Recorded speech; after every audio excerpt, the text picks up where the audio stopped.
So on this section, we'll be covering uh, defining learning outcomes.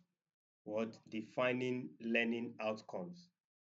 Uh, Now, this is basically more about goal setting, which is what in a way mapping your dream or your learning adventure, right?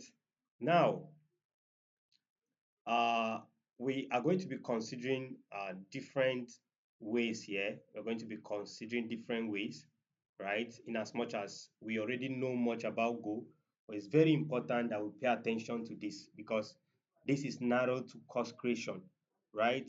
Now, you need to come up with clear and measurable goals for your students. For instance, we have here crystal clear outcomes.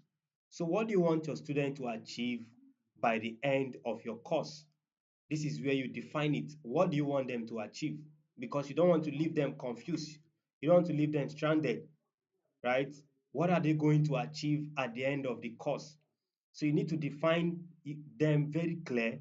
They have to be measurable goals that shows what the transformation they will experience, right?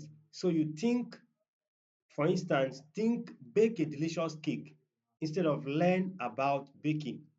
Now, if I am using the concept learn about make baking, this is in a way a broad term, or this is actually very it's on a surface level, right? Learn about baking. Anybody can even go online and create something like this, right? If I come up with a course, learn about baking, anybody can research online and come up with something different or something on learn about baking. They can learn it online because I have exposed it. But there's a way you can twist it that, or you can refine it that will be very clearer to your students because you are narrowing it, you are micro narrowing it down. People will be able to know exactly what you are hitting, and they should be curious to want to know more about it. So you are very crystal clear with what the outcomes, what they are going to achieve. I can decide to say, I can show you my 3 unique strategies for banking, blah, blah, blah online, XSS online. Now, I've been able to tell you what to achieve, but then I also added what my unique strategies that you don't know until I share them out, right? So I am trying to modify it in a way that it is very clear, but then I am not exposing everything. You can be clear and you can complicate things. For instance, you are creating a course on maybe how to uh, record video with screen, and you are selling how to screen record using your smartphone, using your laptop, or maybe how to set up OBS, and you are telling people to come and buy it. Somebody may just decide to, is it not tutorial on how to use OBS? I will go to YouTube. They can rush to YouTube and get the course, and they have bypassed you already.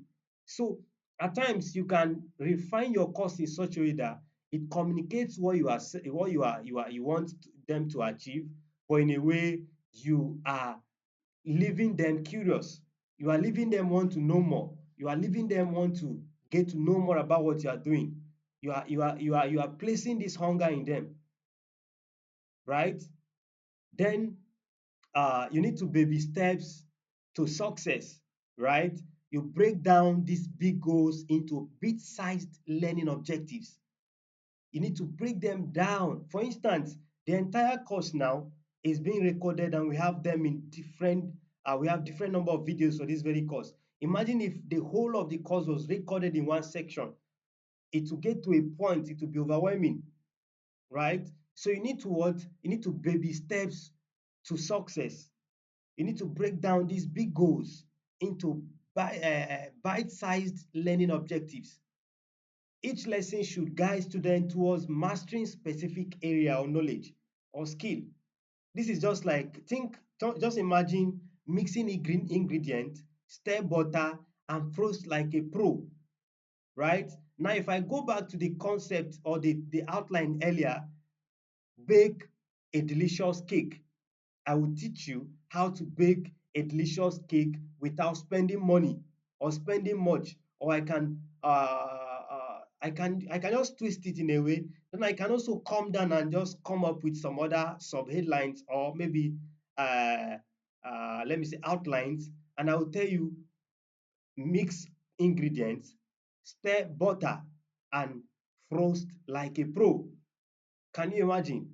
Right? In a way, we have been able to break it down into bits, right? So you've been able to break down the learning what objective into bits so that you're able to hit it, right? Then the next one is where you track your progress. Very important. You create a way to measure if students are reaching their goals, and this way you can use quizzes, you can use assignments, or you can even use self-reflection and prompts, right? Self-reflection prompt can help them to see their growth and keep them motivated. If you are ready, if you are building a community, these are some of the things you need to integrate. If you are creating a course that is going to be on a or maybe on an LMS, that's a learning management system that people can access, you can create section for where they can answer some things, tasks, ask them to do one or two. There is assignments, there are quizzes, there are questions they need to ask themselves so that they can reflect if they have been able to what achieve the goal or the idea of the course, right? So in a way, this can help them what to uh to see their growth and keep them motivated. They'll get to see how much they have achieved and want to stay motivated, right? So that's very important. You need to define your learning outcomes, right? Now, uh, what's the next point here? What's the next point? We have, okay, we're supposed to have practical, of which we've been able to cover everything here, right? We're able to cover everything here. So all you need to do is just ensure you put all of this down, right? Put them down, note them down so that it will help you at the end of the entire course. You'll be able to implement everything here. You come up with an outstanding course, a unique course that people will appreciate and will want to even learn more.